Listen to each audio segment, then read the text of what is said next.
Congressman Krishnamoorthi of Illinois, who serves on the House Intelligence Committee and also the Oversight Committee. Caroline Frederickson is president of the American Constitutional Society for Law and Policy. And Raj Day is former senior White House and DOJ official. Also, we got Peter Baker, chief White House correspondent at the New York Times. So I've got to go to Peter on this. You guys are breaking a hell of a story, but the fact that the president has been getting the main thing to worry about, I'm sure they briefed him on what to worry about. He says some strong findings coming tomorrow. Do we know what that is that they delivered to him, what the scary stuff was? Well, that's the interesting question, right? We can watch the tweets and the comments that he's made in public in the week since the Barr letter went to the Hill.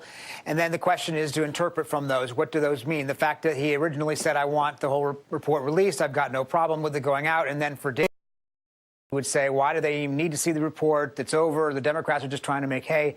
That indicate that he knew something more that was causing him concern. Obviously, these bottom line conclusions that Bill Barr has, delivered to the Congress are not the whole report. And the question is whether the details that are in there tell us something new we didn't know about, and whether or not Mr. Mueller explains more fully the conclusions that Bill Barr has represented. Well, what about Barr's, I think, slippery, I'm not going to say slimy, but slippery statement to Congress last week? I haven't briefed the White House on this, and then going ahead and briefing the White House the minute he's out of the door of the Congress. I mean, you don't say I haven't, but I will. Well, you would do that if you were telling the truth.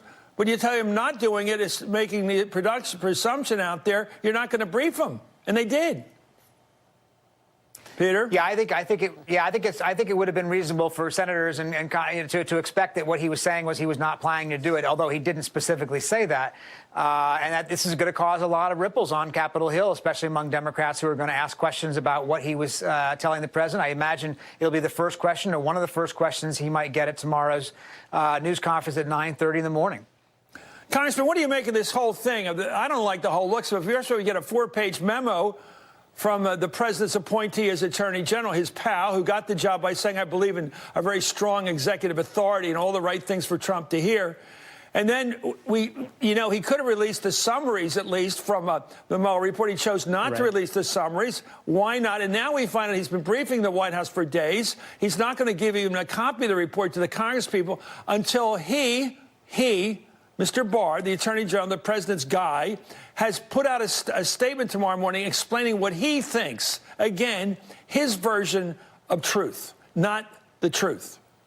Your thoughts? I find it unacceptable. I mean, all along, folks like Chairman Schiff and Chairman and others have saying we need to see the unredacted Mueller report, at least for members of Congress. We want the Mueller genuine draft, as it were.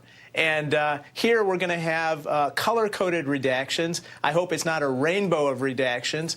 But I think folks like myself will be going and trying to find those executive summaries immediately, because we know that the prosecutors, who also apparently talked to the New York Times and other outlets, said that they crafted those executive summaries with the notion that they would not be redacted for any of the categories that we might be concerned about.